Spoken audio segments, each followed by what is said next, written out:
Hello student, welcome to online platform of Santosi School. In previous video, we discussed the chapter number 2nd of class 9th economy. The name of chapter is People as Resources. In previous video, you have get the knowledge of importance of human resources, meaning of resources and various types of economic activity like primary activity, secondary activity and tertiary activity. Today we discuss the topic of role of education, role of health and unemployment and its type. Now the economic activity divided into the two parts. First is market activity and second is non-market activities. Let's describe these activities.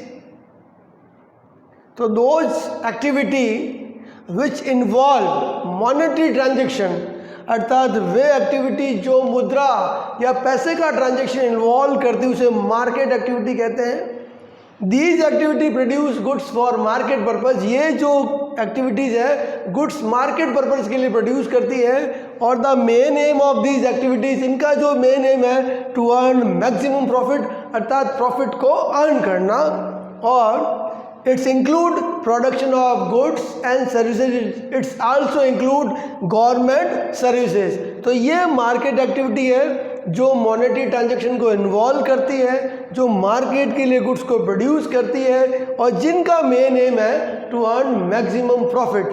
Now the non marketing activity, those activity which do not involve monetary transaction अर्थात ऐसी activity जिसमें monetary transaction नहीं हो रहा है उसे अपन क्या कहते हैं, नॉन मार्केटिंग एक्टिविटी. और they produce goods for self consumption अर्थात वो सेल्फ कंजप्शन के लिए गुड्स प्रोड्यूस करते हैं, नॉट फॉर मार्केट पर्पज. और इनका जो मोटिव है वह सर्विस होता है रेदर देन प्रॉफिट अर्थात प्रॉफिट के लिए नहीं होती है, सिर्फ सर्विसेज के लिए होती है. नेक्स्ट टॉपिक है reason for Japan become a developed country and rich country. Japan जो आज वर्ल्ड की सबसे डेवलप्ड कंट्री है उसका मेन रीज़न क्या है. सबसे पहले Japan invested on people in the field of education and health. Japan ने अपने लोगों के ऊपर स्पेशली हेल्थ और एजुकेशन के ऊपर फील्ड के ऊपर लोगों पे एक्सपेंसेस किया. फिर Japan also stress upon moral education, उसने लोगों की मॉरल एजुकेशन को प्रमोट किया. फिर Japan also promote to people use sensible use of resources, avoid misuse and overuse of resources. Japan world की एकमात्र कंट्री है जो अपने नेचुरल रिसोर्सेज का सबसे मिनिमम यूज करती है. वह सारे रिसोर्सेज को बाहर से एक्सपोर्ट करती है और उसने लोगों को भी प्रमोट किया कि वह रिसोर्सेज का यूज एफिशिएंट वे से करें और उनका मिस यूज और ओवर यूज अवॉइड करें. फिर जापान आप देखिए आज टेक्निकली सबसे डेवलप्ड कंट्री है और उसने किसको प्रमोट किया. Japan also increase the efficiency of their people with the help of technology. उसने अपने लोगों की जो एफिशिएंसी है टेक्निक के ऊपर या टेक्निक के द्वारा उसको डेवलप किया. Now the quality of population, हमें पॉपुलेशन की क्वालिटी किस प्रकार पता चलती है, कौन सी कंट्री डेवलप्ड है या अंडर डेवलप्ड या डेवलपिंग है. तो सबसे पहले क्वालिटी और पॉपुलेशन को कौन शो करता है, उस कंट्री की लिटरेसी रेट. नेक्स्ट है उन लोगों की स्किल, वो कितने स्किलफुल है. और थर्ड है एवरेज एज या उन लोगों का हेल्थ स्टेटस. तो किसी भी कंट्री की पॉपुलेशन की जो क्वालिटी है वो तीन चीज़ें शो करती है, literacy rate, health status and skill of people. Now the role of education in human capital formation अर्थात ह्यूमन कैपिटल फॉर्मेशन में एजुकेशन का क्या रोल है. तो सबसे पहले education open new horizon for an individual अर्थात जो शिक्षा है एक व्यक्ति के लिए नए नए क्षेत्रों को डेवलप करती है, ओपन करती है. फिर education provided new aspirations of our life, हमारे जीवन में नई आशाओं को लेके आती है. Education develop the value of life, education के द्वारा हमारे जीवन के मूल्य को डेवलप्ड होता है. Education contribute towards the growth of society, अगर एक सोसाइटी एजुकेटेड होगी तो उसकी जो ग्रोथ है वह भी होगी. फिर education also play important role to increase the national income, हमारी राष्ट्रीय आय को इंक्रीज करने में भी एजुकेशन बहुत बड़ा रोल प्ले करती है। फिर education also promoted culture richness, हमारी जो संस्कृति है उसकी भी रिचनेस को वो क्या करती है, प्रमोट करती है। Education also increase the efficiency of governance या गवर्नमेंट, एजुकेशन है जो गवर्नमेंट की एफिशिएंसी है उसको भी इंक्रीज करती है। Education also increase the productivity of individual, शिक्षा एक व्यक्ति की जो उत्पादकता है उसको भी क्या करती है, इंक्रीज करती है। And education also increase the efficiency of individual, एक इंडिविजुअल की एफिशिएंसी को भी प्रमोट करती है। उसके अलावा एजुकेशन हमारे लिविंग स्टैंडर्ड को इम्प्रूव करती है, हमारे इनकम लेवल को भी इंक्रीज करती है। तो these are the importance of education in our life. Now the what efforts taken by Indian government for expansion of education, भारत सरकार ने शिक्षा को बढ़ावा देने के लिए कौन कौन से ऐसे स्टेप्स या स्कीम इंट्रोड्यूस की वो हम डिस्कस करेंगे। फर्स्ट है सर्व शिक्षा अभियान, सबसे पहले इंडियन गवर्नमेंट ने सर्व शिक्षा अभियान इंट्रोड्यूस किया। Government also introduce mid day meal scheme. फिर government also introduce bridge course and back to school. Government also open या establish Navodaya Vidyalaya in each district and government also started vocational streams in high school, जो high school है वहाँ पे vocational streams को started किया। और government also give special focus on girls education, तो government ने ये स्टेप्स उठाए जिससे भारत में शिक्षा या वो जो एजुकेशन है वह स्प्रेड हो सके। एक बार वापस देखते हैं, Sarva Shiksha Abhiyan, mid day meal, establishment of Navodaya Vidyalaya, bridge courses and back to school, special focus on girl education and vocational streams in high school. Now let me discuss the role of health in human capital formation, अर्थात human capital formation में health का क्या role है। जिस प्रकार education का role है वैसा का वैसा हेल्थ का भी बहुत बड़ा रोल है। विवेकानंद का एक बहुत फेमस सेंटेंस है, if wealth is lost nothing is lost, if health is lost something is lost and if character is lost everything is lost, अर्थात जो हमारे जीवन में हेल्थ और करेक्टर है उसकी सबसे ज़्यादा इंपॉर्टेंस है। तो health play important role in the formation of woman capital. सबसे पहले वो क्या करती है, good health increase the productivity of individual, एक व्यक्ति की उत्पादकता अगर हेल्थी व्यक्ति है तो उसकी प्रोडक्टिविटी ज़्यादा होगी। फिर good health also increase the efficiency of an individual, एक व्यक्ति की जो एफिशिएंसी उसको भी वो इंक्रीज करती है। फिर हमारे लिविंग स्टैंडर्ड को, good health also improve the living standard of the people. फिर good health also increase the income level of individual, income level of people, health के द्वारा हमारी इनकम भी इंक्रीज होगी। फिर good health also increase the working या learning capacity of individual, लोगों की जो लर्निंग कैपेसिटी है, वर्कर की जो लर्निंग कैपेसिटी है उसको भी इंक्रीज करती है। फिर हमारी जो पोटेंशियल है उसको भी वो क्या करती है, इंक्रीज करती है। और हमारे अंदर एबिलिटी टू फाइट इलनेस, हम बीमारी से लड़ सके, उस एबिलिटी को भी हेल्थ क्या करती है, इंक्रीज करती है। और healthy worker is asset the firm as well as the country, अर्थात जो हेल्थी पीपल है वो अपनी फर्म के लिए एक प्रकार से एसेट है और एज वेल अपनी कंट्री के लिए भी वो एसेट है। तो ये जो हेल्थ की इंपॉर्टेंस है वो हमारे जीवन में ये है। अब नेक्स्ट जो हमारा टॉपिक है, condition of working women in India, Bharat में जो कामकाजी महिलाएं हैं उनकी क्या कंडीशन है।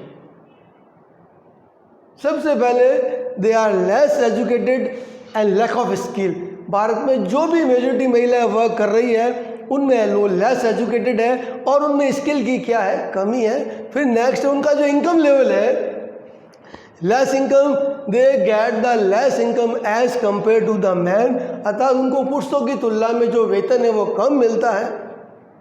फिर ये एक कंडीशन, एक पिक्चर शो कर रहा है कि भारत में जो वर्किंग कंडीशन वुमेन की वो सबसे वर्स्ट कहाँ पर है, दिल्ली में, और सबसे अच्छी कहाँ है, सिक्किम में। These are the two sector, unorganised जहाँ पे महिलाएं लेबर के रूप में काम कर रही है, ये ऑर्गेनाइज सेक्टर है। एक बैंक का सीन दिया हुआ है जहाँ पे महिलाएं वर्क कर रही है। तो देखिए, लैक ऑफ जॉब और सिक्योरिटी, जहाँ पर भी महिलाएं भारत में काम कर रही है उनको जॉब सिक्योरिटी नहीं मिलती है। फिर मोस्टली वुमेन कहाँ काम कर रही है? Unorganised sector. ये अनऑर्गेनाइज सेक्टर का मैंने आपको एग्जाम्पल बताया है। तो most of women work in unorganised sector. फिर लैक ऑफ लीगल प्रोटेक्शन, महिलाओं को अपने लीगल राइट्स का भी पता नहीं है। और लास्ट में मैटरनिटी लीव, महिलाओं को कोई स्पेशल जो फैसिलिटी है जैसे मैटरनिटी लीव है, चाइल्ड केयर फैसिलिटी है, वह भी अनऑर्गेनाइज सेक्टर में नहीं मिलती है। तो ये भारत में महिलाओं की कंडीशन है। कौन सी महिला है? वर्किंग। अब नेक्स्ट हमारा टॉपिक है unemployment and its type. Unemployment एक कंडीशन है in which an individual want to work. एक व्यक्ति है वो काम करना चाहता है, एंड एबल टू वर्क, वो काम करने योग्य है, but remain unsuccessful to get the employment, फिर भी उसे काम नहीं मिल रहा है। This condition is known as unemployment. और अनएम्प्लॉयमेंट के बहुत से टाइप्स हैं, seasonal unemployment, hidden unemployment, educated unemployment, frictional unemployment, cyclic unemployment, technical unemployment. हमारे जो कोर्स में 3 है। सबसे पहला है seasonal unemployment. It is a type of unemployment in which people get employment in a particular period या इन a particular season. अर्थात उन व्यक्तियों को एक पर्टिकुलर सीजन या पीरियड में काम मिलता है, बाकी पूरे वर्ष वह बेरोजगार रहते हैं। उस स्थिति को हम क्या कहते हैं? Seasonal unemployment. जैसे राखी मेकिंग वाले हैं, कलर मेकिंग वाले हैं, क्रैकर्स मेकिंग वाले हैं, वो किसके एग्जाम्पल हैं? सीजनल अनएम्प्लॉयमेंट के। फिर नेक्स्ट है आपके हिडन और disguise unemployment, a type of unemployment. इस प्रकार का unemployment in which an individual seems to work. आपको इस वर्ड को याद रखना है, an individual seems to work but their contribution production zero. अर्थात लोग हमें काम करते हुए प्रतीत हो रहे हैं, बट उनका प्रोडक्शन में कॉन्ट्रीब्यूशन क्या है? जीरो है। उस तरह के अनएम्प्लॉयमेंट को हम क्या कहते हैं? हिडन अनएम्प्लॉयमेंट, डिस्गाइज अनएम्प्लॉयमेंट और अंडर एम्प्लॉयमेंट। और भारत में ये जनरली कहाँ पाया जाता है? In agriculture sector. Rural area में ये एग्रीकल्चर सेक्टर में पाया जाता है, जहाँ पर लोग एक फार्म हाउस में काम कर रहे हैं रिक्वायरमेंट के अतिरिक्त। ये लिखा हुआ है, in India problem of hidden unemployment generally found in primary sector where more people are engage than actual requirement. अर्थात तो कम व्यक्तियों की आवश्यकता है, बट लगाव लोग ज़्यादा कर रहे हैं। अगर हम ज़्यादा व्यक्तियों को निकाल देंगे तो प्रोडक्शन के ऊपर कोई इफेक्ट नहीं पड़ेगा। इस तरह का जो अनएम्प्लॉयमेंट है वह हिडन और डिस्गाइज अनएम्प्लॉयमेंट कहलाता है। लास्ट आपके है एजुकेटेड अनएम्प्लॉयमेंट। ठीक है, educated unemployment, it is a condition in people highly educated even fail to get the job. अर्थात कुछ लोग एजुकेटेड, हाईली एजुकेटेड है, फिर भी उनको जॉब नहीं मिल रहा है। This situation is called uneducated unemployment. और ये भारत में कॉमन प्रॉब्लम क्रिएट हो रही है, समस्या बन रही है। फिर लास्ट में डिसएडवांटेज ऑफ अनएम्प्लॉयमेंट। अनएम्प्लॉयमेंट के क्या डिसएडवांटेज है? सबसे फर्स्ट देखिए आप, अनएम्प्लॉयमेंट हमारी जो ह्यूमन रिसोर्स है उसकी पावर को क्या करता है? वेस्ट कर देता है। It's increase the economic overload of a country. Country की जो इकोनॉमी उसके ऊपर ओवरलोड लेके आ जाता है। ओवरलोड मतलब अतिरिक्त भार आ जाता है। फिर it's also increase the number of dependent population of country. Country में जो डिपेंडेंट पॉपुलेशन उसके नंबर को भी इंक्रीज कर देता है। कंट्री में वह पॉपुलेशन डिपेंडेंट कहलाती है जो 15 ईयर्स से 59 ईयर्स तक है। तो अनएम्प्लॉयमेंट की वजह से ये नंबर भी क्या हो जाता है? इंक्रीज हो जाता है। फिर it's also an indicator of depressed economy. ये अंडर डेवलप्ड इकोनॉमी का एक एग्जाम्पल है। फिर it's also create obstacle in the development of a country. Country की जो डेवलपमेंट है उसमें भी ये बहुत बड़ी ऑब्स्टेकल को क्रिएट करता है। फिर it's also adversely affected the quality of life and individual as well as society. जो अनएम्प्लॉयमेंट है, व्यक्ति की जो क्वालिटी ऑफ लाइफ है उसको भी एडवर्सली इफेक्ट करता है और सोसाइटी को भी एडवर्सली इफेक्ट करता है। और it's also create obstacle in the development of a country. ये वापस रिपीट हो गया, कंट्री का जो डेवलपमेंट है उसमें भी एक बहुत बड़ी समस्या लेके आता है। तो ये अनएम्प्लॉयमेंट के क्या है? मेन डिसएडवांटेज है। अब हमारा जो लास्ट टॉपिक है कि ओपन अनएम्प्लॉयमेंट किसे कहते हैं? और हिडन अनएम्प्लॉयमेंट किसे कहते हैं? तो the able person willing to work and does not get the work opportunity known as open unemployment, it is permanent in nature, ये परमानेंट इन नेचर में होती है और it is this type of unemployment generally found in the industrial sector. ये generally कहाँ पाई जाती है? इंडस्ट्रियल सेक्टर में। तो ये एक ऐसा एम्प्लॉयमेंट जिसमें पर्सन विलिंग टू वर्क, वो काम करना चाहता है but does not get work according to their quality and their education, और ये परमानेंट नेचर होते हैं और ये कहाँ पाया जाता है? इंडस्ट्रियल सेक्टर में। और ये आपको पता है, हमने पढ़ा है, व्यक्ति काम करता हुआ प्रतीत हो रहा है बट उसका प्रोडक्शन में कंट्रीब्यूशन 0 है और ये टेम्परेरी नेचर होता है, और ये कहाँ पाया जाता है? एग्रीकल्चर सेक्टर में।